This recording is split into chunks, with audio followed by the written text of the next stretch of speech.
খুব ভালো লাগছে সবার সঙ্গে দেখা করার এই সুযোগটা পেয়ে। এই পুলিশ সপ্তাহ উপলক্ষে এই সুযোগটা হলো। আপনাদের কাছ থেকে কিছু প্রাথমিক বক্তব্য শুনলাম, শুনে বুঝতে পারলাম যে অনেকগুলো কাজ অসম্পূর্ণ রয়ে গেছে, যেটা আমাদের পক্ষ থেকে করা উচিত। এর আগে একবার বসছিলাম আমরা নিজেদের মধ্যে, আমার কাছে খুবই খারাপ লাগছিল যে কিরকম পরিস্থিতিতে আপনাদেরকে কাজ করতে হয়। আমার জানা ছিল না যে দৈনন্দিনভাবে যে কঠিন অবস্থায় আপনাদেরকে জীবনযাপন করতে হয়, সেটার মাত্রা কত গভীর। তাৎক্ষণিকভাবে আমরা কিছু সিদ্ধান্ত নিয়েছিলাম, সেটা আশা করি বাস্তবায়ন হয়েছে। কদ্দূর হয়েছে সেটা আবার খোঁজ নেব। আজকের বৈঠকের যেটা প্রধান ফল হবে, আপনাদের বিষয়গুলো আবার উঠলো আমার কাছে, যেটা নিয়ে আবার বসবো, যাতে আপনাদের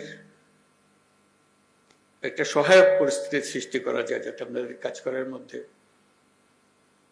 একটা উৎসাহ আসে এবং পরিস্থিতি আপনাদের সহায়ক হোক। আজকে ভালো লাগলো যারা প্রযুক্তির মাধ্যমে বিভিন্ন জায়গা থেকে উপস্থিত আছে। আমি দেখছিলাম কোথা থেকে এসছে, সারা বাংলাদেশ জুড়ে সব জায়গা থেকে যোগদান করেছে। তাদের সবাইকে আমি দূর থেকে সালাম দিচ্ছি। আশা করি সুযোগ হবে ভবিষ্যতে একসঙ্গে বসে আলাপ করার। আমি লিখিত বক্তব্য পাঠ করি। বিসমিল্লাহির রহমানির রহিম। সম্মানিত উপস্থিতি ও প্রিয় পুলিশ সদস্যবৃন্দ, পুলিশ সপ্তাহ 2025 উপলক্ষে বাংলাদেশ পুলিশের সকল সদস্যকে আমি আন্তরিক শুভেচ্ছা ও অভিনন্দন জানাচ্ছি। এই অনুষ্ঠানে আপনাদের মাঝে উপস্থিত হতে পেরে আমি অত্যন্ত আনন্দিত। 71 সালে মহান মুক্তিযুদ্ধের প্রাক্কালে 25শে মার্চ কালো রাতে রাজারবাগ পুলিশ লাইন্সে বাঙালি পুলিশ সদস্যরা সর্বপ্রথম সশস্ত্র প্রতিরোধ গড়ে তোলেন। এই ইতিহাস ভোলার নয়। বাংলাদেশ পুলিশ বাহিনীর গৌরবময় ইতিহাসে এটা মহা গৌরবের অধ্যায়।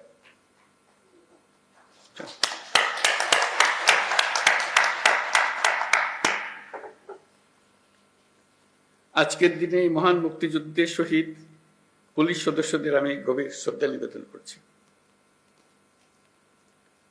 সর্বস্তরের মানুষের অধিকার, মর্যাদা, ন্যায় বিচার প্রতিষ্ঠিত হবে, কোনো বৈষম্য থাকবে না। যুগ যুগ ধরে এটাই ছিল মানুষের মহান আকাঙ্ক্ষা। এই আকাঙ্ক্ষা পূরণে জোর ভূমিকা রাখতে হবে আইন শৃঙ্খলা বাহিনীকে। স্বৈরাচারী শাসনামলের 15 বছরে দেশের পুলিশ বাহিনীকে দলীয় বাহিনীতে পরিণত করায় সমস্ত ব্যবস্থা ধ্বংস হয়ে গিয়েছিল। স্বৈরাচারের অবৈধ অন্যায় আদেশ পালন করতে গিয়ে পুলিশ বাহিনী ব্যাপকভাবে জনরোষের মুখে পড়ে। অনেক সৎ পুলিশ সদস্যদেরও এই জন্য মাশুল দিতে হয়েছে।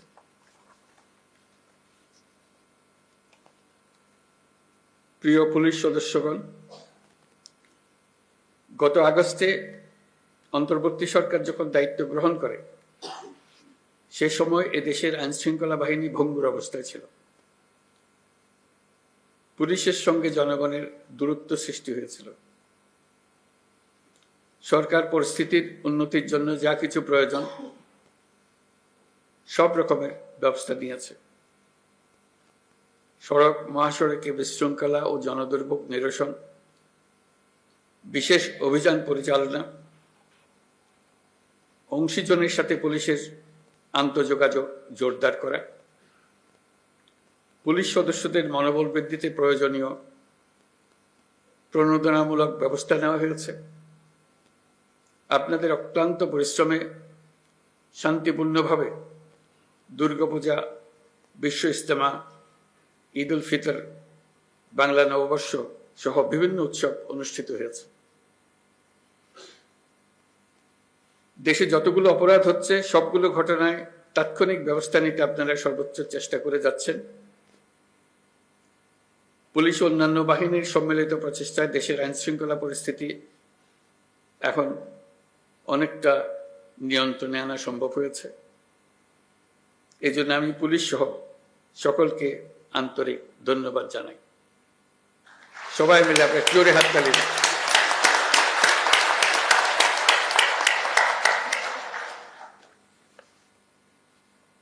এই হাততালি আপনাদের প্রাপ্য।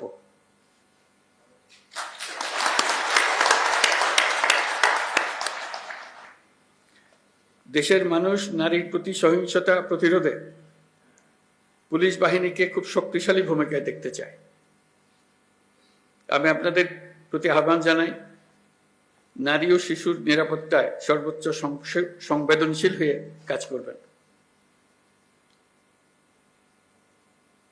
সকল শ্রেণী পেশার নারীরা যেন যে কোনো হয়রানির ঘটনায় পুলিশের হটলাইনে ফোন করে সর্বোচ্চ সাহায্য পায়, সেটি নিশ্চিত করবেন। নারী এবং শিশু নিরাপত্তা পেলে আমরা বুঝতে পারবো দেশ নিরাপত্তার দিকে অনেক দূরে এগিয়ে গেছে।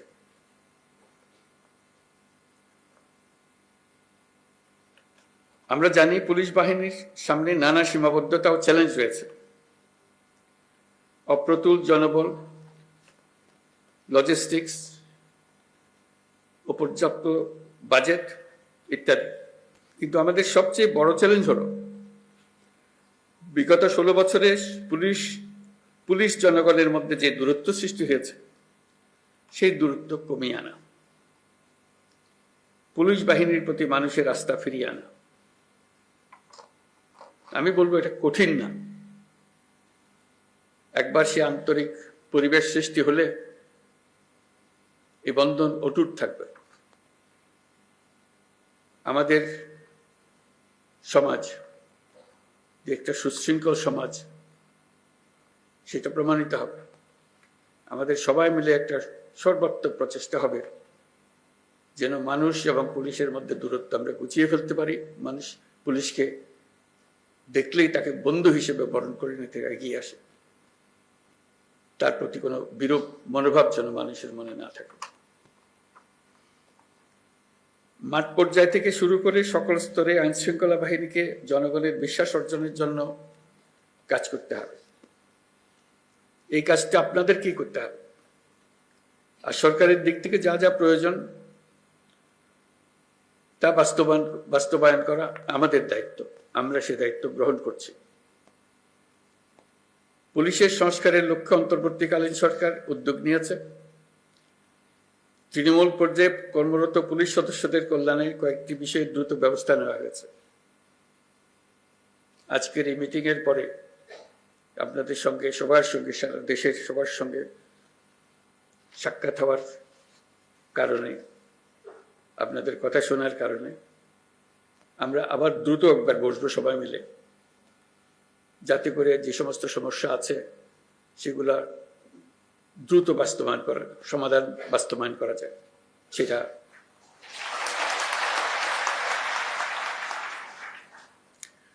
আপনারা জানেন, ইতিমধ্যে জাতির উদ্দেশ্যে দিয়ে একাধিক ভাষণে আমি বলেছি, চলতি বছরের ডিসেম্বর থেকে আগামী বছরের জুনের মধ্যে দেশে ত্রয়োদশ সংসদ নির্বাচন অনুষ্ঠিত হবে। সেই নির্বাচন যেন সুষ্ঠু ও শান্তিপূর্ণ উপায়ে অনুষ্ঠিত হয়, সেজন্য পুলিশ সদস্যদের ভূমিকা খুবই গুরুত্বপূর্ণ। নির্বাচনে সকল প্রতিদ্বন্দ্বী প্রার্থীর প্রতি সমান আচরণ ও ও ভোটাররা যাতে নির্ভয়ে নির্বিঘ্নে নিজেদের ভোটাধিকার প্রয়োগ করতে পারে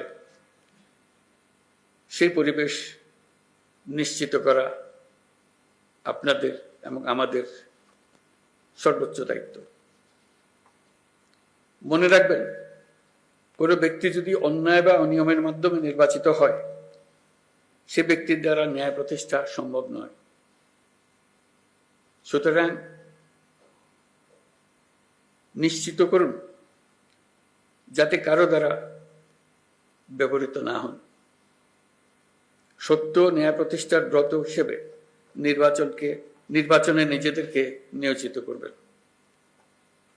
পুলিশ বাহিনীর সদস্য হিসেবে তারও চাইতে বড় বিষয় এদেশের একজন নাগরিক হিসেবে। ভবিষ্যতে কখনো যেন পুলিশ বাহিনীকে দলীয় বাহিনী বা অন্যায় কাজে ব্যবহার না করা যায়, তার জন্য একটা সুষ্ঠু ও নিরপেক্ষ নির্বাচন অত্যন্ত জরুরি।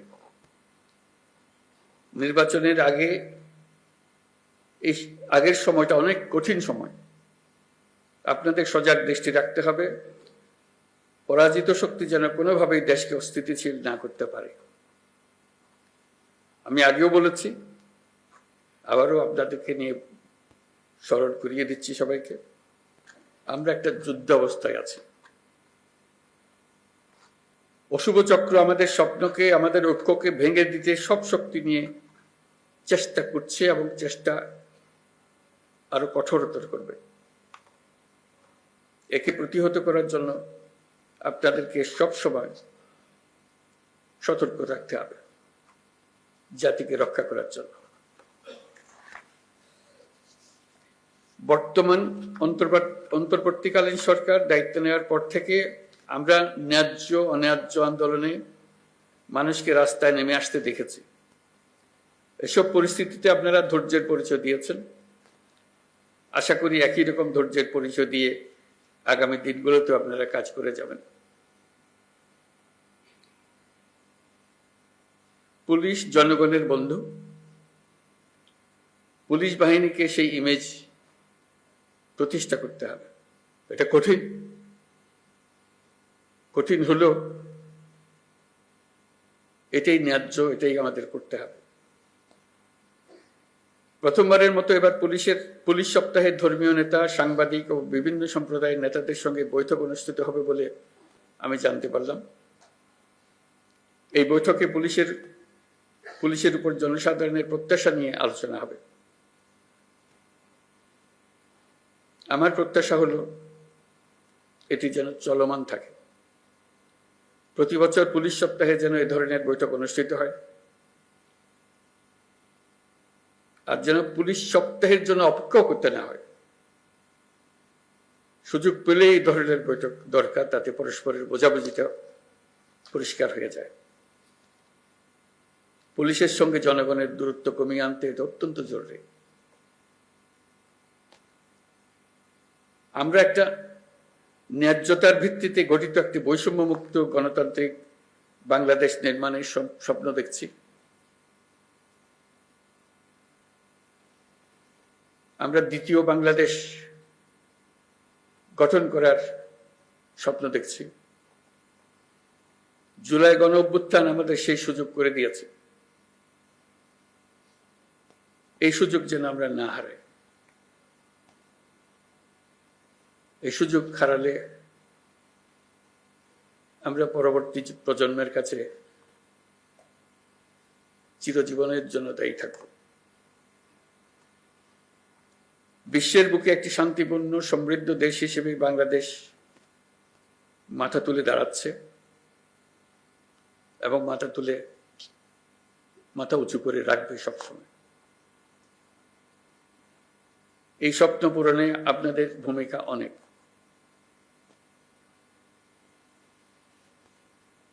আপনারাই এই স্বপ্ন বাস্তবায়নের মূল শক্তি।